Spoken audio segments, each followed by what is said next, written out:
ರಾಜ್ಯ ಕಾಂಗ್ರೆಸ್ನಲ್ಲಿ ಸಂಪುಟ ವಿಸ್ತರಣೆ ಕಸರತ್ತು ಜೋರಾಗಿ ನಡೀತಾ ಇದೆ. ಬಳ್ಳಾರಿಯಲ್ಲಿ ವಿಪಕ್ಷ ನಾಯಕ ಆರ್ ಅಶೋಕ್ ಕಿಡಿಕಾರಿದ್ದಾರೆ. ರಾಜ್ಯದಲ್ಲಿ ಭೀಕರ ಬರ ಆವರಿಸಿದೆ. ಈ ಮಧ್ಯೆ ಡಿಕೆಶಿ ಸಚಿವರು ದಿಲ್ಲಿಯಲ್ಲಿ ಮಜಾ ಮಾಡ್ತಾ ಇದ್ದಾರೆ. 5 ಸ್ಟಾರ್ ಹೋಟೆಲ್ನಲ್ಲಿ ನಾಯಕರು ಮಸ್ತಿ ಮಾಡ್ತಾ ಇದ್ದಾರೆ. ಬರ ಘೋಷಿಸಿ ಕೇಂದ್ರಕ್ಕೆ ವರದಿಯನ್ನ ಕೊಡಬೇಕಿತ್ತು ಅಂತ ವಿಪಕ್ಷ ನಾಯಕ ಆರ್ ಅಶೋಕ್ ರಾಜ್ಯ ಸರ್ಕಾರದ ವಿರುದ್ಧ ಕಿಡಿಕಾರಿದ್ದಾರೆ.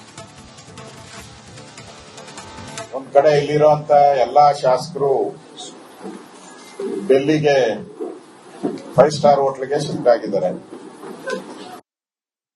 ರಾಜ್ಯ ಸರ್ಕಾರ ಬರ ಘೋಷಣೆ ಮಾಡದೆ ಡಿಲೇ ಮಾಡ್ತಾ ಇದೆ. ಯಾಕೆಂದ್ರೆ ಖಜಾನೆಯಲ್ಲಿ ದುಡ್ಡಿಲ್ಲ ಅವ್ರಿಗೆ. ಫೈನಾನ್ಸ್ ಡಿಪಾರ್ಟ್ಮೆಂಟ್ ಅವರು ಹೇಳಿದ್ದಾರೆ, ನೀವು ಬರ ಘೋಷಣೆ ಮಾಡಿದ ತಕ್ಷಣ ನಮ್ಗೆ ಪರಿಹಾರದ ಹಣ ಕೊಡಕ್ಕೆ ಹಣ ಇಲ್ಲ, ನಮ್ಮಲ್ಲಿ ಕಲೆಕ್ಷನ್ ಆಗ್ತಾ ಇಲ್ಲ, ರೆವಿನ್ಯೂ ಕಲೆಕ್ಷನ್ ಕೂಡ ಕಡಿಮೆ ಆಗ್ತಾ ಇದೆ. ಈಗಾಗಲೇ ಡಿ.ಕೆ. ಶಿವಕುಮಾರ್ ಅವರು ಬಂದು 2 ತಿಂಗಳಾಯ್ತನಪ್ಪ, ಹತ್ತತ್ರ ಆಯ್ತಾ? 2 ತಿಂಗಳು ಆಯ್ತು, ಹತ್ತತ್ರ 2 ತಿಂಗಳಲ್ಲಿ ಇವ್ರು ಬಂದ ಮೇಲೆ ಎಲ್ಲಾ ಡ್ಯಾಮ್ಗಳು ಖಾಲಿ, ಕರ್ನಾಟಕದಲ್ಲಿರೋ ಎಲ್ಲಾ ಡ್ಯಾಮ್ಗಳು ಖಾಲಿ, ಖಜಾನೆ ಖಾಲಿ, ಹೊಲಗಳು ಖಾಲಿ.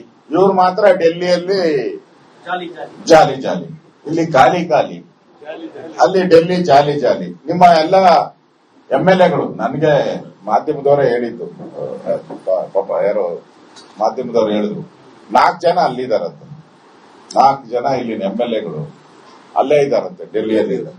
ಬಳ್ಳಾರಿಯವರು ಬಂದಿಲ್ಲ, ಜಾಲಿ ಟ್ರಿಪ್ ಅಲ್ಲಿ ಅವರು ಇದ್ದಾರೆ. ಡಿ.ಕೆ. ಶಿವಕುಮಾರ್ ಅವರು ಬಂದು 2 ತಿಂಗಳಾಯ್ತನಪ್ಪ, ಹತ್ತತ್ರ ಆಯ್ತಾ? 2 ತಿಂಗಳು ಆಯ್ತು.